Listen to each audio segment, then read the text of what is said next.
So I would describe my career arc in one phrase, which was 10 years too early.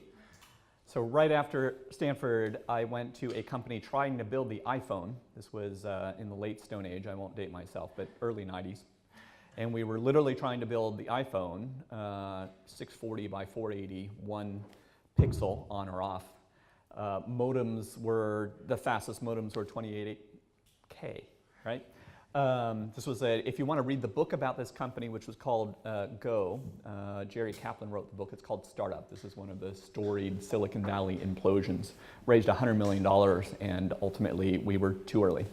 I went straight from that to Oracle, and most people don't know this because Oracle's famous for databases and application software, but Oracle tried to build Netflix in 1994, which is to say it tried to build a streaming service that would allow you to watch movies and then buy what was in those movies.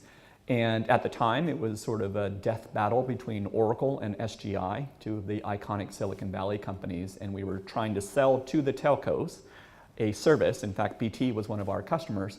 But 1994 was way too early for this. You could not buy a Sun, or you could barely buy an SGI machine that could stream, because today, streaming is easy. There are MPEG-4 transcoders and encoders and decoders. You have one in your pocket in the iPhone. Back then, it was all done in software, and so we had to use supercomputers to stream, and that made the economics not work. And then from that, I went to Netscape, which was my one break in timing, which was this was the perfect time to try to disrupt client-server software with this thing called the internet. Ben Horowitz, the Horowitz of Andreessen Horowitz, was my first good manager, I like to say, at Netscape. I had one before that, which I won't name. And, you know, perfect time, right? And it's amazing to me, sort of, here we are, 2018, and we're just now getting into the age where the internet really has transformed everything, right? It takes a generation, right? We were toiling away in sort of the mid-90s, but now it's a thing, right? Back then, it wasn't clear it was going to be a thing. In fact, I remember very vividly, I worked on the security team for a couple years. The New York Times ran an article saying there was this obscure bug in our crypto implementation of SSL. And the article in the New York Times literally said, nobody will ever buy anything on the internet because of this weird bug. And that was the lead story of the New York Times, right? Which is, it's amazing to sort of think about. And I love the stories of nobody will buy X on the internet and how X has changed over the years, and it's been wrong every time.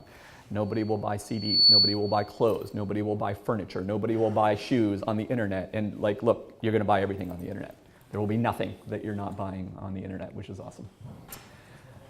After Netscape, I went to a consumer company called Respond.com. Now here's stuff you're still not buying on the internet, which is services and hard to find products, right? Which is if you want a plumber or a wedding photographer or a videographer or a real estate agent in general, you're still not buying that on the internet. You're still getting referrals, or you're asking your neighbors. And so one day you will buy those things on the internet, but we were a little too early. I could tell we were a little too early because my #1 feature request, I was the head of product and UI design at this company, was, hey, it's awesome that you're finding people who want my service. Can you fax me the lead? So that was my sign. It was a little too early. After Respond.com, which was the name of this company, I reconnected with Mark and Ben, who at the time were starting LoudCloud. For those of you that have not read the book, The Hard Thing About Hard Things, that's what that book is about. And you know, most business books are kind of a victory lap. You look back and sort of say, look how awesome that was. And The Hard Thing About Hard Things, if you read it, you know it's not about that. It's about, there were 1,000 times we nearly died. Let me tell you about 70 of them. Right, and Ben was very candid. And let me just tell you, as somebody who sort of worked there almost the entire duration, it was much worse than that book made it out to be.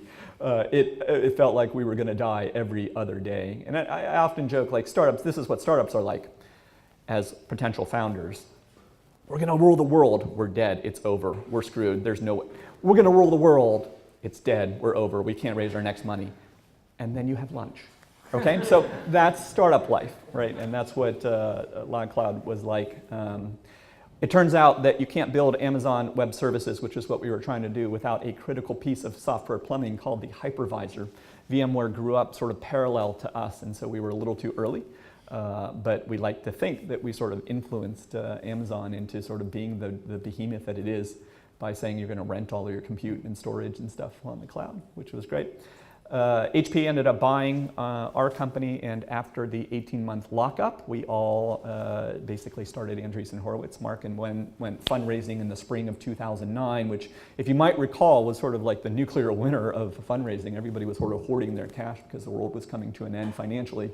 But Mark and Ben, being Mark and Ben, managed to raise a fund, and we've been open for business ever since then, summer of 2009, trying to find the world's great entrepreneurs. So I'm so excited to be here.